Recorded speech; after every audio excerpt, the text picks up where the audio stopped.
الحمد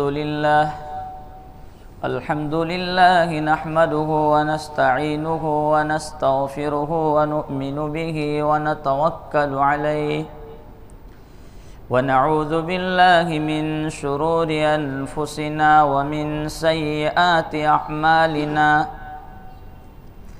من يهده الله فلا مضل له ومن يضلله فلا هادي له ونشهد أن لا إله إلا الله وحده لا شريك له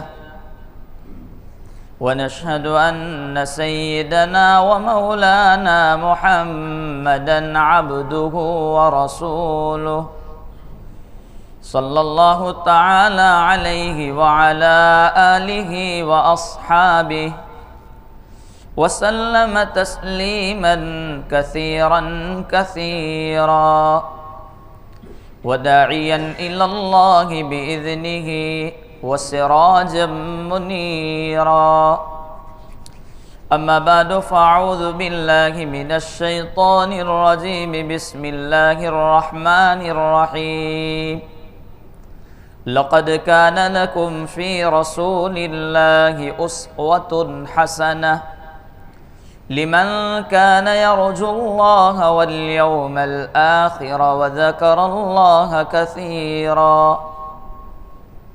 صدق اللہ مولانا العظیم۔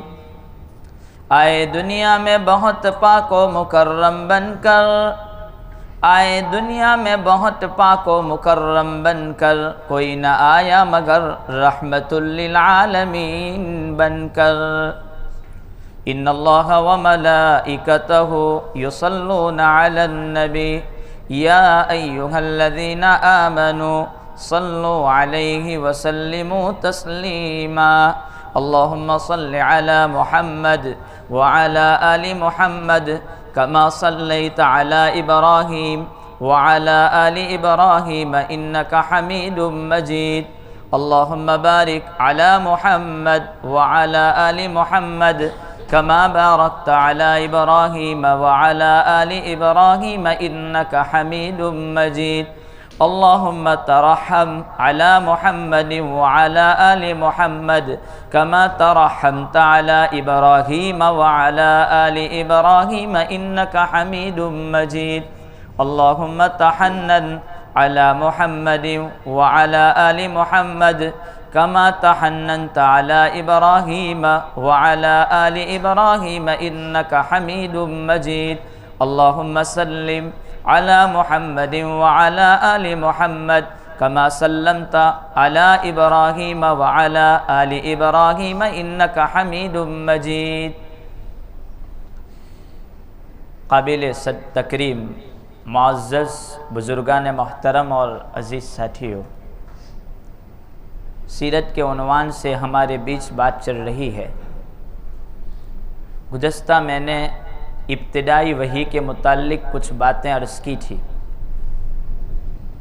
کہ اللہ تبارک و تعالیٰ نے پہلی وحی تعلیم اور ایجوکیشن کے بارے میں اتاری کہ آپ ایجوکیشن حاصل کریں لیکن اللہ کے نام کے ساتھ۔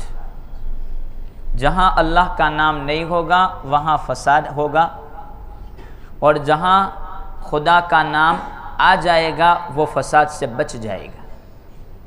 چاہے آپ ڈاکٹر بنیں، وکیل بنیں، اللہ کا نام ہوگا تو وہ وکیل مظلوموں کو ظلم سے نکالنے کے لیے اپنے کیسز لڑے گا، ڈاکٹر ہیں تو وہ خدمت کے ناطے خادم بن کر کے اپنی ڈاکٹری کرے گا۔ تو اللہ کا نام آ جائے گا تو فساد سے بچ جائیں گے۔ خیر، یہ ابتدا ہوئی اسلام کی۔ رسول اکرم صلی اللہ تعالی علیہ وسلم کو 40 سال اور 6 ماہ پر نبوت ملی۔ حضرت نبی پاک صلی اللہ علیہ وسلم پر جب پہلی مرتبہ وحی اتری تو اس کے 3 سال تک آپ خفیہ طور پر چھپے چھپے لوگوں کو اسلام کی طرف دعوت دیتے کہ توحید یعنی اللہ کو ایک مانو، اس کے ساتھ کسی کو شریک نہ کرو۔ بنیاد ڈالی جا رہی ہے توحید کی، ایک اللہ کی وحدانیت کی بنیاد ڈالی جا رہی ہے۔ کیسے ڈالی جا رہی ہے اس کو دھیان سے سنیں، کیونکہ ایسے دور میں اس بنیاد کو ڈالا جا رہا ہے جس دور میں جہالت چل رہی تھی، اور اس جہالت میں اگر کوئی چشمہ پوشی کر لی جاتی تو ہو سکتا تھا، یہ ایک ایسا دور تھا، لیکن ایسے دور میں بھی کوئی معافی نہیں۔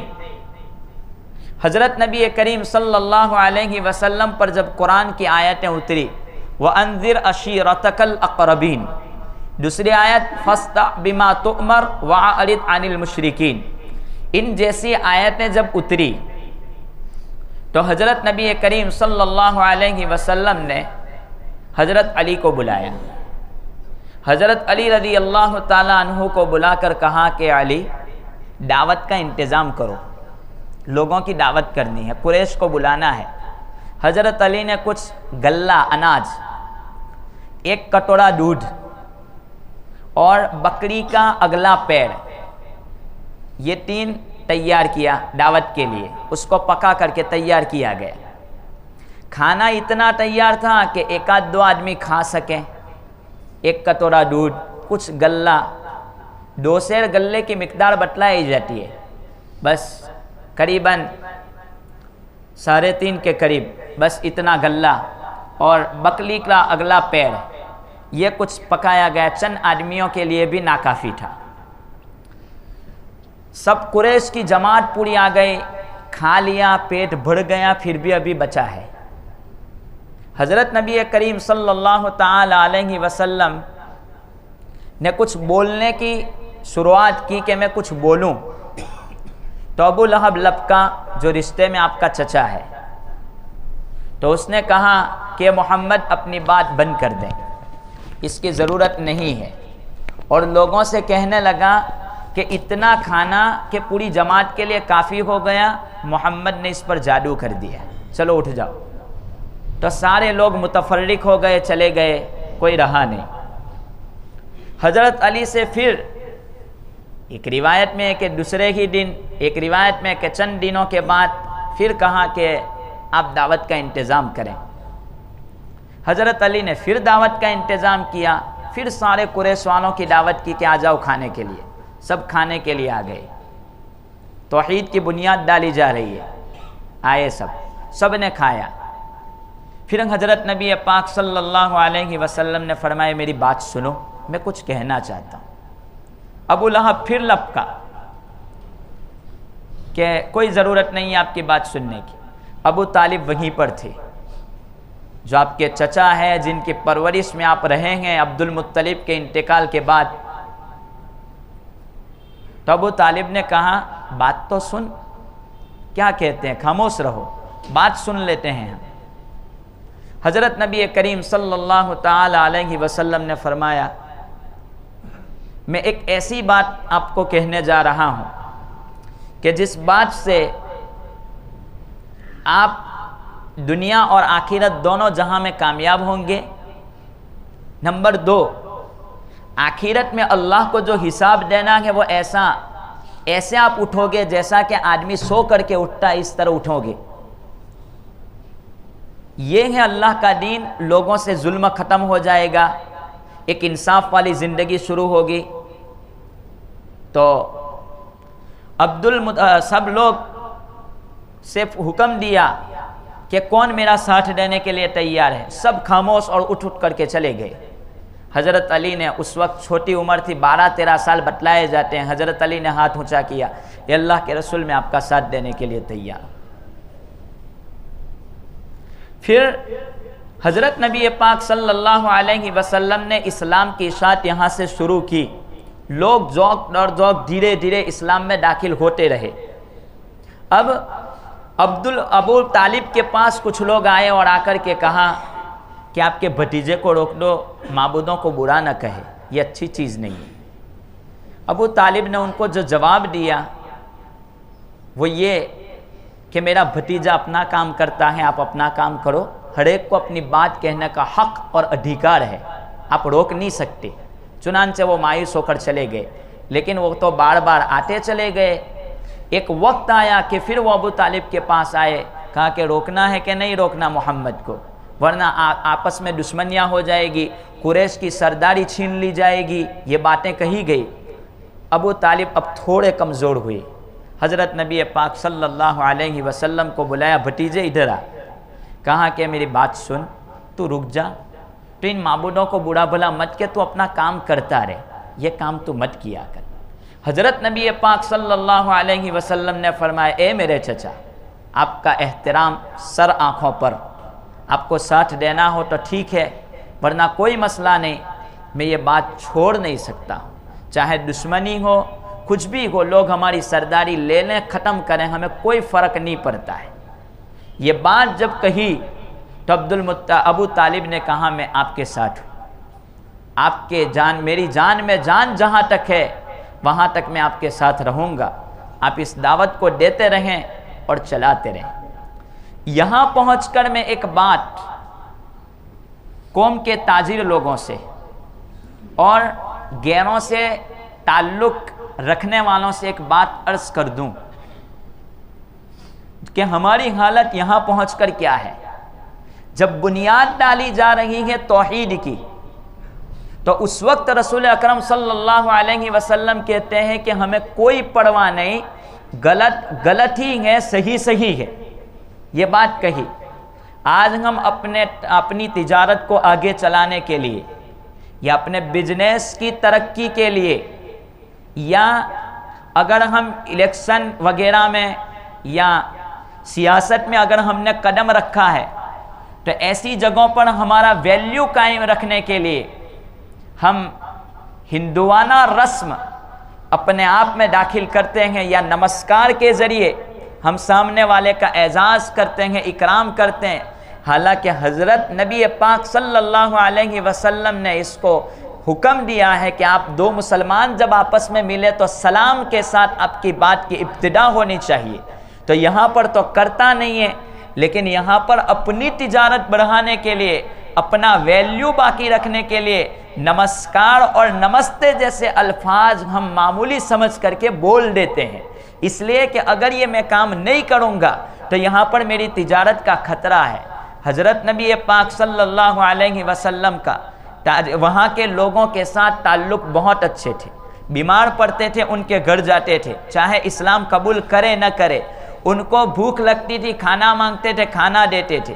وہ قیدی بن کر کے آتے تھے تو حضرت نبی پاک صلی اللہ علیہ وسلم ان کو اچھے طریقے سے رکھ کر کے کھانا کھلاتے تھے. لیکن جب اسلام کی بات آئی، حضرت ابو طالب سے حضرت نبی پاک صلی اللہ تعالی علیہ وسلم نے گزارش کر دی کہ چچا یہ بات تو ہو نہیں سکتی.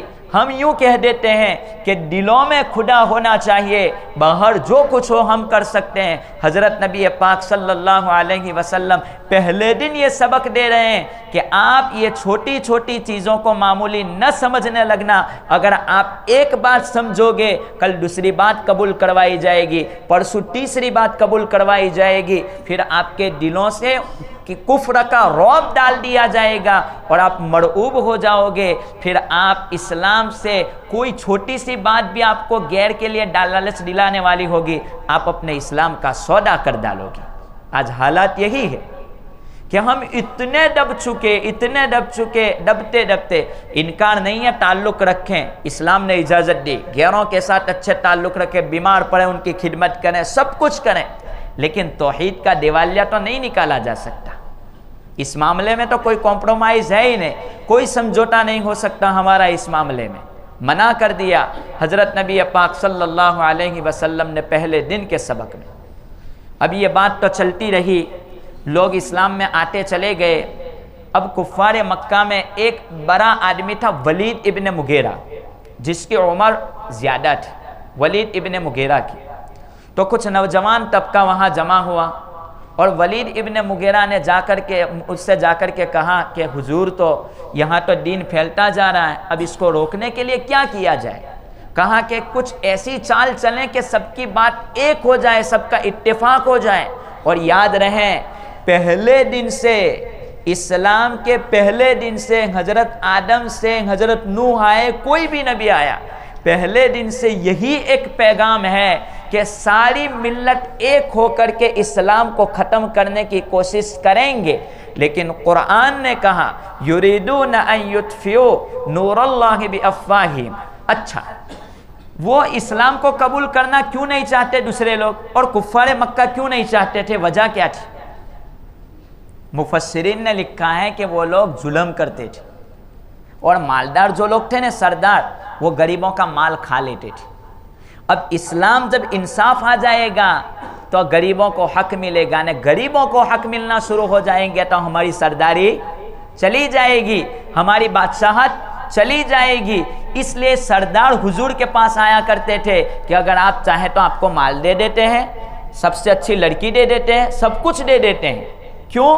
یہاں پر ان کی تجارت، ان کی بادشاہت، ان کی سرداری سب کچھ ختم ہو جاتا ہے، اور جو غریب تھا وہ طبقہ، وہ تو بیچارہ مظلوم تھا، وہ اور زیادہ مظلومیت کی زندگی میں چل رہا تھا۔ تو یہ لوگ کہتے ہیں کہ اب یہی کام کرتے ہیں، اور آج کل یہی ہے کہ جب میرا ویلیو کچھ ڈاؤن ہو رہا ہے تو چاہے مجھے کچھ بھی کرنا پڑے لیکن میں اپنے ویلیو کو ڈاؤن نہیں ہونے دیتا۔ اسی پر آج ہم توحید کا دیوالیہ نکال رہے ہیں اور توحید کے بارے میں ہم کمزوری پڑے۔ صحابہ نے کہہ دیا کہ اللہ کے رسول ضرورت پڑے تو کہہ دینا، کوئی ضرورت نہیں ہے، ہم اپنے گھر بار کو چھوڑ دیں گے، اپنا مال سامان چھوڑ دیں گے، سب کچھ قربان کر دیں گے، لیکن ہم توحید کے بارے میں سمجھوتا نہیں کر سکتے۔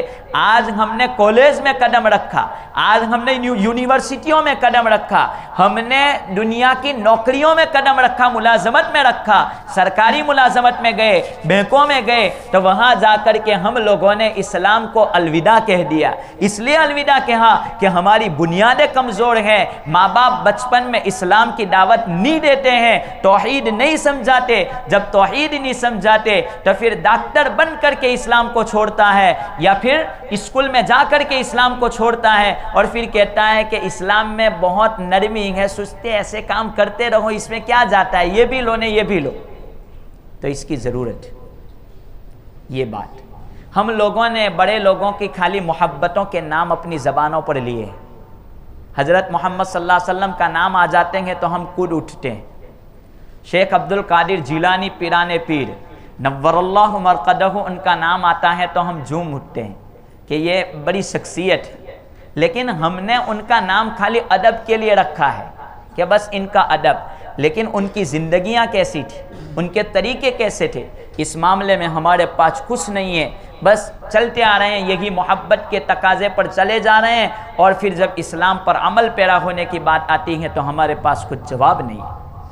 حضرت عبد القادر جیلانی پیران پیر رحمۃ اللہ علیہ، جن کو ہم یاد کرتے ہیں ربیع الاخر کے مہینے میں، اور یہ ربیع الاخر کا مہینہ بھی چل رہا ہے، وہ کون شخصیت تھی، وہ کون تھے عبد القادر جیلانی پیران پیر رحمۃ اللہ علیہ، کون تھے وہ آدمی؟ ان کے متعلق لکھا ہے ان کے والد ابو صالح، ان کے والد کا نام تھا ابو صالح۔ ایک مرتبہ بھوک کے عالم میں جنگل سے گزر رہے ہیں ابو صالح، بھوک لگی، کھانے کو نہیں ہے، کہا کہ کچھ مل جائے تو بہتر ہے، تو پانی چل رہا تھا، کہیں سے ندی بہہ رہی تھی، تو دیکھا کہ ایک سیب اندر گرا پڑا ہے، کہیں سے آ کر کے گرا ہے، تیرتے تیرتے آیا ہے تو وہ نکال لیا ایپل، اور نکال کر کے اس کو کھا لیا۔ پھر فوراً یہ خیال آیا، اگرچہ حلال تھا، مسئلے کے اعتبار سے کوئی مسئلہ نہیں تھا، کیونکہ وہ تو گرا تھا، نہ کہیں سے گر کر کے آیا، اور بھوک لگی تھی تو مسئلے کے اعتبار سے جائز تھا، لیکن اب دل میں خیال آیا کہ کسی مالک کا یہاں تالاب میں گرا ہے، نہر میں گرا ہے، تیر کر کے آیا ہے، مجھے اس سے صفائی کر لینی چاہیے، پیسے دے دینے چاہیے۔ تو وہ ڈھونڈتے ڈھونڈتے کنارے کنارے کنارے پہنچے ایک باغ کی طرف، وہاں دیکھا کہ سیبوں کا باغ ہے، اندر ایک آدمی بیٹھا ہے، اندر گئے، اندر جا کر کے پوچھا کہ یہ باغ آپ کا ہے؟ کہا کہ جی، کہا کہ یہاں سے سیب آپ کا کوئی گرا ہوگا؟ تو میں بڑی دور تھا، تو بھوک لگی تھی، میں نے کھا لیا، اب آپ جو کہیں گے معافی دینے کے لیے میں وہ کام کرنے کے لیے تیار ہوں، آپ مجھے معاف کر دیں، ورنہ اللہ کے یہاں میں کیا جواب دوں گا۔ یہ کون؟ عبد القادر جیلانی کے والد کا حال بیان کر رہا ہوں۔ تو وہ آدمی بھی بڑا نیک تھا، عبداللہ صومعی، بڑا نیک آدمی تھا، اس نے کہا میں آپ کو معافی نہیں دے سکتا، لیکن 3 شرطوں کے ساتھ آپ کو معافی ملے گی، یہ کہ آپ میری بیٹی سے نکاح کریں گے، لیکن میری بیٹی کیسی ہے؟ میری بیٹی اندھی ہے، میری بیٹی بہری ہے، اور میری بیٹی اپاہج ہے۔ اگر یہ میری بیٹی سے آپ نکاح کرو گے تو میں آپ کو معاف کر دوں گا۔ اب یہ مسئلہ بڑا دشوار تھا کہ اس کو پالنا ہی ہے گھر جا کر کے، دوسرا کیا؟ کہا کہ اگر معافی مل جاتی ہے، میرا رب راضی ہو جاتا ہے تو یہ کام میں کرنے کے لیے تیار ہوں۔ کہا کہ ٹھیک ہے، میں نکاح کر لیتا ہوں۔ نکاح ہوا، گھر پہنچے، جب پردہ کھولا تو بیوی تو دیکھنے والی تھی، سنتی بھی تھی اور پیر بھی صحیح سالم تھے، تو فوراً وہاں گئے کہ کوئی بھول ہوئی ہے آپ کی، آپ نے تو یہ 3 شرطوں والی بیٹی سے نکاح کا کہا تھا، یہ نہیں ہے، نکاح دوسری جگہ ہوا ہے، یہ غلط لڑکی میرے گھر پہ آ گئی ہے، آپ ذرا تفتیش کر لیں۔ کہا کہ نہیں، یہ تینوں صفتیں اس بیٹی میں ہیں۔ کہا کہ کیسے؟ کہا کہ میری بیٹی نے کوئی بارے میں نے کہا انڈی ہے، تو کہا انڈی اس اعتبار سے کہ اس نے کبھی غیر محرم کو اپنی آنکھوں سے نہیں دیکھا ہے، اس اعتبار سے وہ انڈی ہے۔ کہا کہ بہری ہے، میری بیٹی نے کبھی کسی کی غیبت نہیں سنی۔ کہا کہ اپاہج ہیں، کہا کہ میری بیٹی کبھی بازاروں میں نہیں گئی ہے، اس اعتبار سے میری بیٹی اپاہج ہے، یہ آپ کی ہی منکوحہ ہے، آپ اس سے نکاح کر لیں۔ تو یہ شیخ عبد القادر جیلانی کے والد کا حال ہے کہ ایسی لڑکی سے نکاح کرنے کو تیار ہوئے، اور ان کے سسر دیکھو، یعنی حضرت عبد القادر جیلانی کے نانا، ان کو دیکھو، اس خاندان سے ایک عبد القادر جیلانی پیران پیر رحمت اللہ علیہ دنیا میں آ رہے ہیں، اور وہ عبد القادر جیلانی کے والد محترم کا یہ عالم ہے تقوی کا کہ کسی بھی طرح وہ ایک سیب بھی بغیر اجازت کے کھانے کو پسند نہیں کرتے، اور ہم لوگ ان کا نام لیتے ہیں بڑی دلچسپی کے ساتھ، بڑا شور و گل مچاتے ہیں، لیکن ان کی زندگی کا ایک مسئلہ تو لے لو، ان کا فتویٰ ہے شیخ عبد القادر جیلانی پیران پیر رحمت اللہ علیہ کا کہ اگر کوئی مسلمان بندہ جان بوجھ کر کے نماز چھوڑ دے تو اگر مجھے پتہ چل جائے نا وہ مر جائے تو میں اس کی جنازے کی نماز نہیں پڑھوں گا۔ اگر کوئی مر جاوے مسلمان جان بوجھ کر کے ایک نماز چھوڑ دے اور وہ مر جاوے تو اس کا حق نہیں ہے کہ اس کو مسلمانوں کے قبرستان میں دفن کیا جائے۔ اور تیسری بات، اگر کوئی مسلمان جان بوجھ کر کے مر جاوے، اس کی نماز قضا ہو جائے تو پھر اس بندے کا اسلام میں کوئی حصہ نہیں ہے، گویا کفر کے عالم میں دنیا سے جا رہا ہے۔ تو جب نام لیتے ہم نے بڑے لوگ محمد صلی اللہ علیہ وسلم کو دل سے اٹھایا، نام لیا دل سے، ہمارے نبی ہیں، تو نبی کی زندگی کیا ہے؟ عبد القادر جیلانی پیران پیر ہیں، ان کی زندگی کیا ہے؟ گزر رہے ہیں، حکم آیا آسمان سے، بدلی آئی بادل جیسا ہوا، اے پیران پیر تجھ پر آج سے ساری چیزیں حلال۔ عبد القادر جیلانی پڑھنے لگے اعوذ باللہ من الشیطان الرجیم، تو وہ بدلی جو تھی وہ اچانک دھواں بن گئی نا، بدلی ختم ہو گئی۔ تو پھر آواز آئی عبد القادر تجھے تیرے علم نے بچا لیا، تھوڑے آگے گئے، یہ بھی ایک دھوکہ تھا، کہا کہ میرے علم نے نہیں بچایا، مجھے میرے خدا نے بچا لیا ہے۔ یہ دوسری بات تھی عبد القادر جیلانی پیران پیر رحمت اللہ۔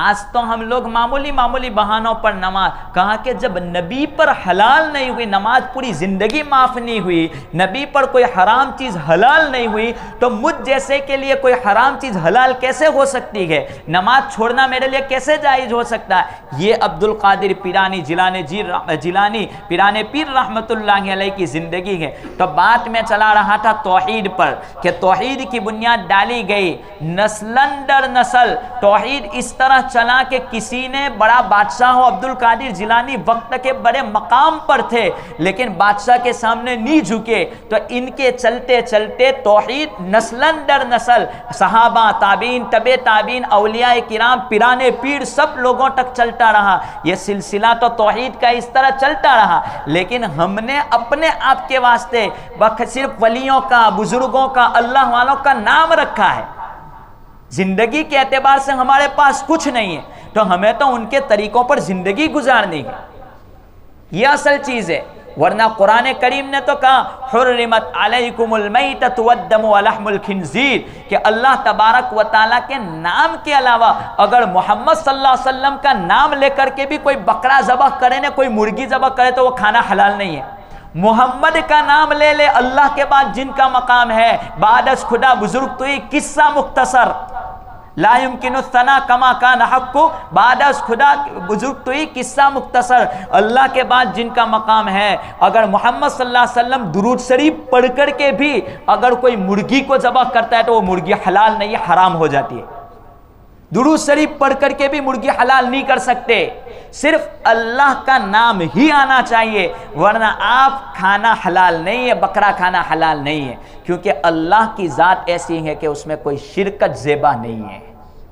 اسی لیے جو بھی کھاویں، جو بھی اترے ہمارے دلوں میں، سینوں میں، جو بھی، وہ یاد رہے کہ حلال لقمہ ہونا چاہیے، کسی کے نام پر لقمہ نہ ہو اللہ کے علاوہ۔ اللہ تعالیٰ ان باتوں پر عمل پیرا ہونے کی توفیق عطا فرمائے، آمین۔ وآخر دعوانا الحمدللہ۔